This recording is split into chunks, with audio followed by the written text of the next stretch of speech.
बराह रास्त आपको दिखा रहे हैं, इस वक्त वज़ीर दिफा ख्वाजा आसिफ मीडिया से गुफ्तगू कर रहे हैं। बयान करने की कोशिश की थी। अब सिचुएशन ये है कि कोई और सिलसिला होता तो बड़ी कवरेज मिलती, लेकिन बड़ी रिस्ट्रिक्टेड कवरेज जो है फॉर ऑब्वियस रीजंस इसको मिली। आप लोग पीका के लिए एहतजाज करते हैं, जस्टिफाइड है, इस पर भी तो एहतजाज करें ना कि आपके मालकान भी तो आज़ाद होना इस यरगमाली सूरत हाल से, इस पर भी एहतजाज करें। सहाफ़ती आज़ादी या सहाफ़त आज़ाद जो है सिर्फ इसलिए नहीं है कि आप सिलेक्टिवली कोई मालदार आदमी है जो आपको बिजनेस देता है, आप उसके नकाइश जो हैं वो तारीफ़ों में बदल दें, कसीदे में बदल दें, और कोई बंदा जो है वो नहीं लगा सकता। मसलन हम सियासतदान तो आपका बड़ा मशगला है ना, टारगेट है हर वक्त, सॉफ्ट टारगेट है, बिल्कुल सही इन्होंने कहा। लेकिन मैंने खुद पिछले कई सालों के अंदर बड़े बड़े नामी ग्रामी आपके एंकर पर्सन्स हैं जिन्होंने मुझे मलिक रियाज साहब के और अमीर आदमियों के ऊपर कुछ सवाल पूछे, तो मैंने जो जवाब दिए वो प्रोग्रामों से काटे गए। तो प्लीज़ आप लोग जो है ना, आप फुट सोल्जर्स हैं पाकिस्तान में, सहाफ़त की जो जंग है उसमें, और मैं आपके साथ हूँ। जैसे जो सहाफ़त की आज़ादी जो है बड़ा एक बुनियादी सुतून है, आज़ादी जो है किसी भी मुल्क में जहाँ जमहूरियत हो, जहाँ पे अकाउंटेबिलिटी जो है वो प्रॉपर हो रही हो, वहाँ पे सहाफ़त आज़ाद होनी चाहिए। लेकिन ये सहाफ़त आज़ाद नहीं है आपकी। आप जब मैं फिर रिपीट करूँगा कि पीका के कानून पे जब करते हैं तो अपने गिरेबान में, मैं आपकी बात नहीं कर रहा, आपने अपने जो आपके मालकान जो हैं, आपके नहीं चैनल्स के मालकान, अखबारों के मालकान में, वो अपने गिरेबान में ज़रूर झांकें। 10 मिनट मिलते हैं आपको पब्लिक सर्विस मैसेज के लिए एक दिन में, आप 10 सेकंड भी नहीं देते, एक एक निचोड़ते हैं, एक एक नोट जो है ना वो निचोड़े जाते हैं बाकायदा।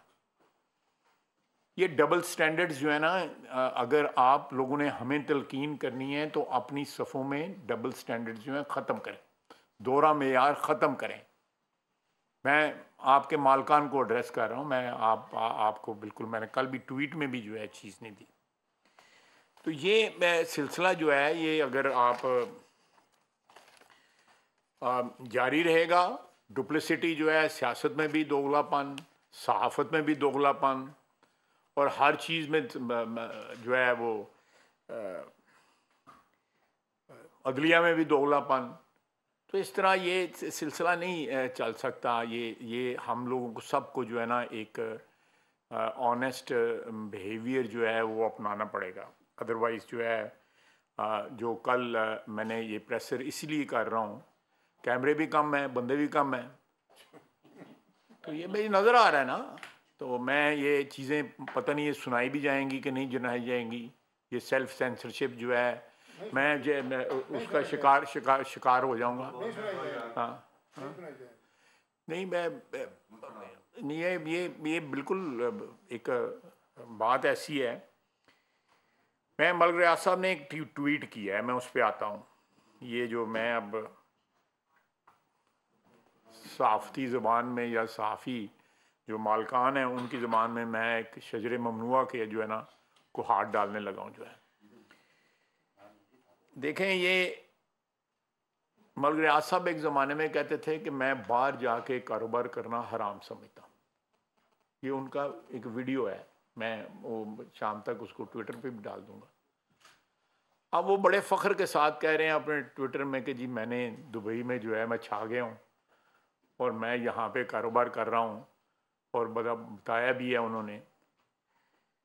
तो आप अंदाज़ा लगा सकते हैं कि मालो दौलत के लिए लोग किस तरह बदलते हैं, अपनी जो ज़बान से बदलते हैं, अपनी हराम और हलाल की बातें करते हुए फिर हराम कर लेते हैं, अपना लेते हैं कि मैं बाहर नहीं जाऊंगा। मैं समझता हूँ कि मलिक साहब के कारोबार में जो है ना, या मैं शरीक जो जराइम है उनमें मीडिया जो है ना बराबर का शरीक जुर्म है। आप देखें, आपको याद होगा कि वो दो एंकर पर्सन बैठे रहे और वो क्या हुआ, आपको याद होगा। ज़रा माजी बईद में चले जाएं, कुछ 4 5 6 7 साल पहले, याद होगा आपको। तो देखें, ये लोग जो है ना, जिस मुल्क में जो है सियासतदान ख़रीदे जाएं, साफ़ी ख़रीदे जाएं, चैनलों के मालिक ख़रीदे जाएं, जो अमीर आदमी जो है नोट दिखाओ मेरा मूड बनाओ वाली बात जो है वो जो है राइज हो जाए, सिक्का राजुल वक्त हो जाए, तो वहाँ पे क्या आप जमहूरियत का या कोई फ्यूचर जो है ना उसके मतलब को जो है कोई पक्की सच्ची जो है उम्मीद बांध सकते हैं। अब देखें, मलिक साहब के मतलब कहा जाता है कि उन्होंने पाकिस्तान में कोई ऐसा फर्द नहीं जिसको ओबलाइज किया। मैंने पहले ना किया मैंने पहली दफ़ा आवाज़ इनके ख़िलाफ़ उठाई कुछ 97 में। मैंने पूछा, मैंने कहा जी ये बैरिया का नाम क्यों इस्तेमाल हो रहा है, और बैरिया बताया कि इनसे क्या वसूल कर रहा है। उस वक़्त अल्लाह ताला जन्नत हैंडल कर रहा था। आप बता ही दें कि नेवी को क्या फ़ायदा इससे हो रहा है, क्या परसेंटेज नेवी ले रही है, नेवल चीफ जी। तो ये उसका कोई जवाब ना मिला, सिलसिला चलता रहा। फिर जनरल मुशर्रफ का मार्शल लॉ आ गया, उसके बाद भी चलता रहा। तो ये तकरीबन आप कह सकते हैं, सेफली कह सकते हैं कि तकरीबन 30 साल से सिलसिला जो है मलिक रियाज साहब का चल रहा है। और इस सिलसिले में बहुत सारे पर्दा नशीनों के नाम आते हैं, और फाइनल जो वारदात जो 190 मिलियन पाउंड वाली जो हुई है, जब ये मसला उठाया तो मुझे मलिक साहब ने अप्रोच किया। मैंने उनको कहा कि मलिक साहब ये नहीं सब कानूनी हुआ है, सब कुछ कानूनी हुआ है, और कोई इसमें गैर कानूनी बात नहीं। मैं अपने वकील को आपके पास भिजवाता हूँ। मैंने कहा जी वकील को बुझवाने की नहीं, मैं सारे इशू को जानता हूँ।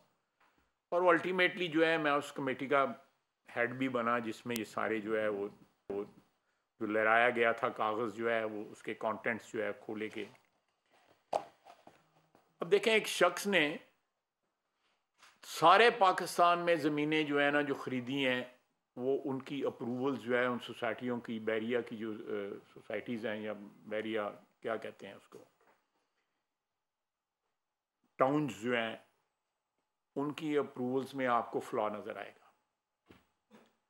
ज़मीनें जो हैं वो कब्ज़े की ज़मीनें ली हुई हैं, जिनमें बेवाओं की ज़मीनें हैं, यतीमों की ज़मीनें हैं, गरीब लोगों की ज़मीनें हैं। और वो सारे का सारा जो है ना किसी तरीके से, चाहे वो पेशावर में है, चाहे वो कराची में है, चाहे लाहौर में है, उसमें किसी न किसी तरीके से जो है उन्होंने अपनी दौलत के ज़ोर के ऊपर इन्फ्लुएंस जो है वो इस्तेमाल किया हुआ है। ये ट्रांसपेरेंट ट्रांजैक्शंस नहीं है। ये बैरिया टाउन की जो पिछले 25-30 साल की ट्रांजैक्शन, ये ट्रांसपेरेंट नहीं है। ये कौमी सतह के ऊपर इसकी इन्वेस्टिगेशन करने की ज़रूरत है कि मेरे शहर के हैं वो, मैं जानता हूँ, अच्छे खाते पीते घराने से उनका ताल्लुक़ है, बड़े रिस्पेक्टेबल लोग हैं इनकी फैमिली। तो वो जो है उसमें इन्होंने कहाँ पे से ये इन्होंने सफ़र स्टार्ट किया और कहाँ पे आगे, ये एक लंबी दास्तान है। मैं आज देखूँगा कितनी कवरेज मिलती है, तो उसके बाद जो है फिर दूसरी किस्त भी जब करूँगा। अगर मुझे आप लोगों ने कोई मेरा हौसला अफजाई की मेरी मीडिया ने, तो वह कितनी जाती है, यानी कि नाम जो है आ जाए मलिक रियाज का, तो स्क्रीन के ऊपर जो है ना खामोशी छा जाती है। टू या उई आ जाती है, या वो कुछ तरह को है।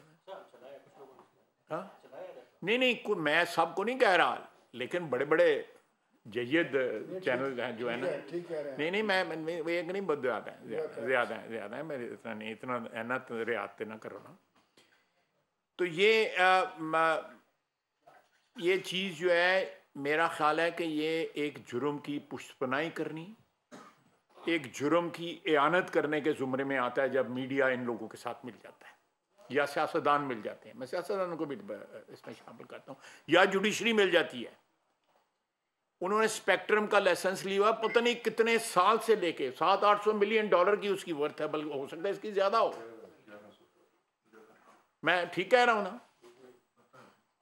बोले बड़े स्टे पे चल रहा है 8-9 साल, यानी गवर्नमेंट को, हुकूमत को, मुल्क को जो है ब्लैकमेल किया जा रहा है। और ये जब लोग इतना पावरफुल हो जाए कि रियासत को जो है वो पामाल करें, तो फिर तो कोई ना कोई किसी वक्त जो है, अगर मर्द या किसी सिटीजन्स या कोई अदारे ना आए, तो फिर अल्लाह की जो है ना वो पकड़ में लोग आ जाते हैं। इनके कारोबार में जो ऐसा ऐसा सामने जो आने शुरू हो गए हैं कि ये एक कारोबार नहीं था। मैं कुछ चीज़ें नहीं बताना चाहता, उन पे पर्दे ही रहे, कि इन्होंने किसी स्टेज पे जो है वो कुछ ऐसे लोगों को भी पैसे लगाए हुए हैं जो इनको नहीं लगाने चाहिए थे। ये पुरानी बात है जनरल मुशर्रफ के वक्त में, आप समझ रहे होंगे। तो जो लोग अल्टीमेटली, जिन लोगों से ये बुनियाद चली हमारे मुल्क में दहशतगर्दी की, और उनको भी इन्होंने पैसे लगाए, उनको भी अपने दाने हाथ पे रखने के लिए। अब जब ये रियासत को अब चैलेंज कर रहे हैं और ये समझते हैं कि फिर कोई पैसे के जोर के ऊपर वो चकमा दे जाएंगे या कोई कवरेज दे जाएंगे, तो आप देखें कि पहली दफ़ा हुआ है कि एक डिटेल्ड उनके ऊपर चार्जशीट जो है नैब ने लगाई है,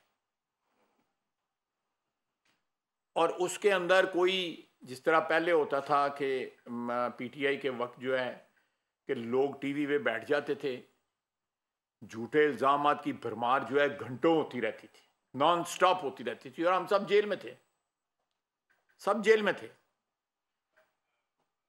अब इनकी बारी आई है तो कोई ऐसा हरबा नहीं इस्तेमाल किया जा रहा कि कोई गलत किस्म की बातें मैं अगर करता हूँ, असेंबली में करता हूँ या यहाँ कर रहा हूँ या किसी ट्विटर पे कर रहा हूँ, सोशल मीडिया पे कर रहा हूँ, तो उसके सामने जो है दौलत की दीवार वो खड़ी कर रहे हैं। आपके मालकान जो है उन सब नहीं, जो भी आप भी जानते हैं, मैं भी जानता हूँ, जो इस प्रॉफिट टेकिंग में जो है वो शामिल हैं।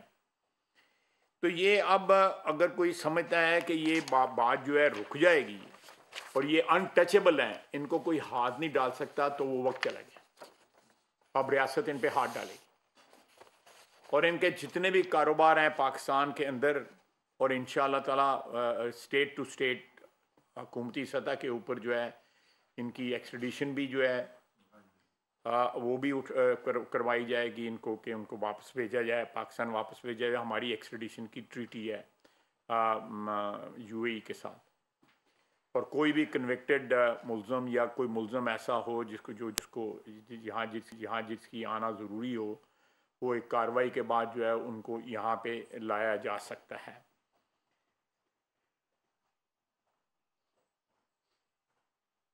अब ये इस किस्म का किसी भी सूरत में ये इस किस्म का जो माफिया जो है उसको पैरेलल स्टेट को जो है ना रन करने की इजाज़त नहीं दी जा सकती।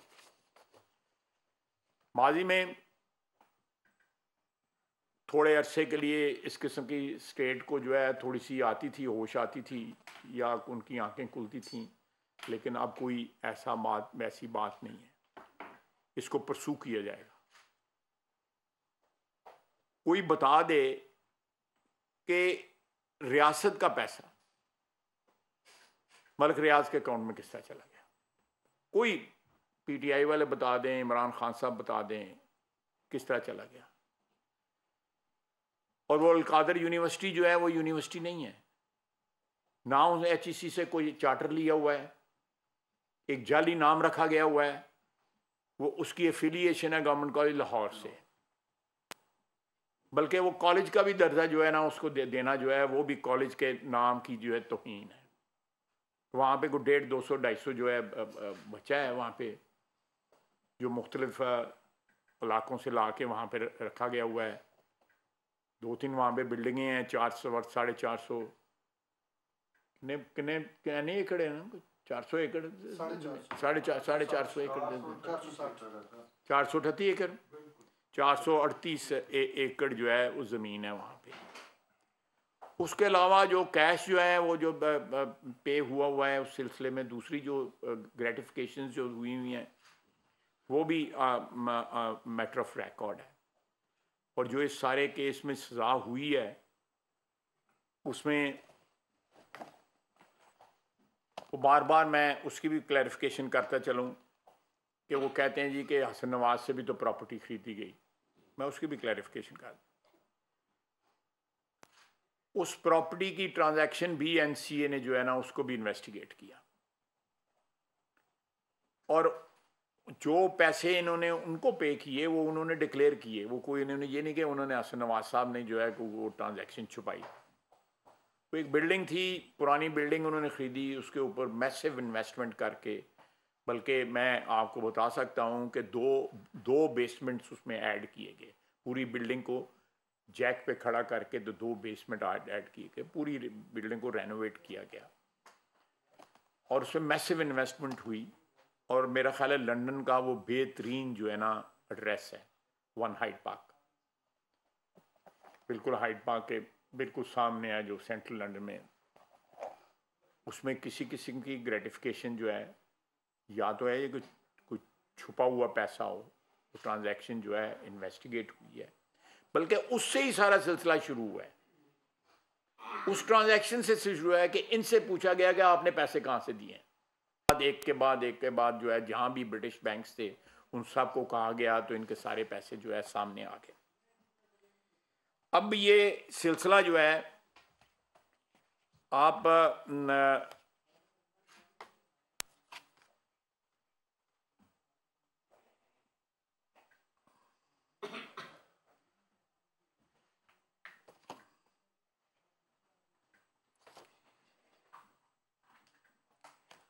अब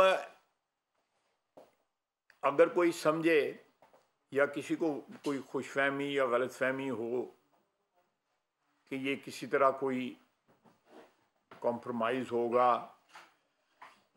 या ये उम्मीद की जाए कि किसी वक्त जो है कोई हालात बदलते हैं तो उन हालात में जो है इनको कोई रिलीफ मिलेगी, मेरा ख्याल है, बाकी गैब का इल्म तो जो है वो अल्लाह ताला के पास है, कि इनको किसी किस्म की रिलीफ जो है मिलने की किसी से तवक्को नहीं की जा सकती। ना हमारा अदालती सिस्टम इनको रिलीफ देगा, ना कोई सियासी कुव्वत जो है ये अफोर्ड कर सकती है कि उनको अब रिलीफ दिलाए। और उनकी अगर एक्सट्रेडिशन की प्रोसीडिंग स्टार्ट की जाती हैं तो उनको यहाँ भी लाया जाएगा, और उनके ख़िलाफ़ जो भी दूसरे मुकदमात हैं, ज़मीनों पे कब्ज़े, इलीगल सोसाइटीज़ बनाना, वो सारे के सारे जो है मुकदमात चलाए जाएंगे। ये एक चीज़ है कि accountability at the highest level, आप हिसाब लगा लें कि ये अकाउंटेबिलिटी किस लेवल तक पहुंची है। जहाँ पे आप मीडिया जुर्रत नहीं कर सकते वहाँ पे ये अकाउंटेबिलिटी पहुंच गई है। जहाँ पे पाकिस्तान मीडिया की मेजॉरिटी जो है उसके अकाउंटेबिलिटी या एहतसाब जिन लोगों का नहीं कर सकती, जो मुकद्दस गाय हैं, जिनका नाम जो है लेना हराम है बाज़ टेलीविज़न चैनल्स के ऊपर, वो इतनी जुर्रत नहीं कर सकते कोई इनका नाम लें। आप हिसाब लगाएं कितने ओब्लाइज्ड होंगे वो इनसे, कितना माल लगा होगा कि आप 10 मिनट की एड जो है सोशल सर्विस मैसेजेस नहीं दे सकते कि ये मुल्क की जो छोटी छोटी प्रॉब्लम्स हैं, जो हमारी हो सकता है हमारी वो पैदा करदा प्रॉब्लम्स हों, उन्हीं को आइडेंटिफाई कर दें, उनकी शिनाख्त कर दें, ताकि कोई अच्छा पैगाम जो है पाकिस्तान की आवाम को जा सके कि आप बिजली इस तरह इस्तेमाल करें, पानी इस तरह इस्तेमाल करें, इस किस्म के मैसेज दें, या टैक्स अदा करें, या टैक्स चोरों के खिलाफ कुछ मैसेज आ जाए। तो आप ये मैं समझता हूँ कि किसी भी शख्स को या किसी भी अदारे को जब तक उनका अपना दामन साफ ना हो, किसी का दामन जो है दागदार या उसके दामन को उसके गिरेबान पे हाथ डालने का कोई हक नहीं पहुँचता। रियासत ने अल्टीमेटली 25-30 साल की छूट के बाद जो है इनके गिरेबान पे हाथ डाल लिया है। अब इनका गिरेबान जो है अल्हम्दुलिल्लाह, बड़ा नहीं बोलना चाहिए, अब इनका गिरेबान कोई नहीं छुड़ा सकेगा। अकाउंटेबिलिटी होगी, इंसाफ होगा। जिन लोगों के हकूक इन्होंने छीने हुए हैं, जिसमें हुकूमत भी शामिल है, रियासत भी शामिल है, उन सब का जो है अकाउंटेबिलिटी होगी। और अगर ये बाहर बैठ के कारोबार करना चाहते हैं तो पाकिस्तानियों को पाकिस्तान के अंदर भी और पाकिस्तान के बाहर भी जो है स्टेट जो है के प्लॉट कैंसिल कर देते हैं। अगर कोई इंस्टॉलमेंट मिस हो जाती है, उस दौरान जो है रेट बढ़ गया होता है, नए रेट के ऊपर आगे भेज देते हैं, डिलीवरी नहीं देते। तो ये सारी बातें जो है ना, मैं चाहता था कि एक बार फिर तुहानू मीडिया वाले चेक कर लवां कि किन्ने पानी च गए तुसी, ते वो कल फिर आ जाऊँगा, नहीं तो किसी और तरीके से शोर मचाऊँगा। सोशल मीडिया पे मैंने कल इसीलिए मैंने किया कि मुझे मीडिया से तवक्को नहीं थी, क्योंकि कल भी मैं बोला हूँ, परसों भी मैं बोला हूँ, लेकिन उसको कवरेज जो है वो नहीं मिली जिस तरह मिलनी चाहिए। और बड़े इश्यूज़ हैं जिनके ऊपर मैं आप लोगों की मेहनत का मद्दाह हूँ। आप बड़ी मेहनत करते हैं, सुबह शाम जो है असेंबली के बाहर खड़े रहते हैं, सुप्रीम कोर्ट के बाहर खड़े रहते हैं, और जहाँ पे कोई हंगामा हो रहा है आप बड़ी दिलेरी के साथ जो है, ये सारे मीडिया वाले जो हैं, आप जाएं इनके जब वहाँ इंटरव्यू देने जाएं, हर चीज़ टूटी भजी होती है। कोई टेबल जो है वो टूटा होता है, कुर्सी जो है पता नहीं कहाँ से लेके आए होते हैं, पुरानी लेके आते हैं। कोई आपने एक पैसा नहीं खर्चते अपनी स्टूडियो के ऊपर। 2-4 स्टूडियो हैं जो जरा ठीक ठाक है ने, बाकी तो स्टूडियो वो ने जो फिल्मां दे विच अखीर दे उत्ते कोई स्टोर नहीं नजर आता, जिथे लड़ाई होंदी है हीरो दी ते जिहड़ी हैगी उस टाइप दे स्टोर होंदे ने, डब्बे पे दे, कोई उत्ते नुकरी पे दा, कोई उत्ते नुकरी पे। जी आप सवाल लें जी, सवाल मैं कहा तुझे बाद ही काटी छड़ना, मैं जो कोई कहना है। जाफर साहब, आप एक बहुत बड़ी पार्टी के नेशनल असेंबली में लीडर हैं पार्लियामेंट में, क्या इस बात का इम्कान मौजूद है कि ये पार्टी इस मामले को टेकअप करेगी, और आप इसको किस तरह देखते हैं कि अगर ये चूँकि वाकई के नेशनल इशू है, इसको पार्लियामेंट के दोनों हाउसेस में डिस्कस होना चाहिए, क्या इसकी नहीं बिल्कुल आपने अच्छी तजवीज़ दी है कि इसके ऊपर डिबेट होनी चाहिए कि इस मुल्क में इतनी देर से एक फ्रॉड हो रहा था और उस पर हुकूमतें, अदारे जो है, लीडरान जो हैं, ये दूसरे लोग जो है वो क्यों खामोश थे। आप देखें नैब ने जो है ऐसे केसेस में लोगों को हाथ डाला जिन केसेस का कोई वजूद ही नहीं था। अब नैब ने एक कम्युनिके दिया है, एक आप नहीं कह सकते कि पिछले 2-2.5 साल में जो है वो नैब ने किसी हमारे कहने पर किसी पे हाथ डाला हो खुदा खास्ता, या किसी ज़्यादती की हो, बल्कि मैं कहूँ कि सबसे बड़ी ज़्यादती करने वाले शख्स के गिरबान पे नैब ने हाथ डाला है, और नैब इसके लिए मुबारकबाद का मुस्तहिक है। अब वो सही नैब बना है, पहले सब 2 नंबर काम था। सोहेल राणा साहब, आप बड़े मतलब बड़ी माशाल्लाह तवाना आवाज़ हैं, आपने अभी 3 पॉइंट्स कहे हैं। मतलब मेरा नाम सोहेल राणा, मैं बागबान और डेली पोस्ट का, और मैं ही सब तो ज़्यादा ਇਹਦੇ ਵਿੱਚ ਇਨਵੋਲਵ ये कोई इन्वॉल्व नहीं, मेरा मतलब ये जो सबसे फैसिलिटेटर हैं, मैं आज कह रहा हूँ कि आपने 3 बातें कही हैं कि सर मैसेज किधर है, क्या आप कैमरा को इस पे कोई एक्ट करेंगे उनके खिलाफ? वज़ीर दिफ़ा ख्वाजा आसिफ इस वक्त गुफ्तगू कर रहे हैं, न्यूज़ कॉन्फ्रेंस उनकी जानिब से की जा रही है। उन्होंने कहा कि पीका के लिए एहतजाज करने वाले अपने गिरेबानों में झांकें, मालिकान को मालदार लोगों से जान छुड़ानी होगी। नामी ग्रामी एंकर्स मुझे इंटरव्यूज़ देते हैं, लेकिन बिजनेस टाइकॉन का नाम आता है तो उसे काट दिया जाता है। सब्सक्राइब करें और बेल दबाएं ताकि कोई खबर रह न जाए।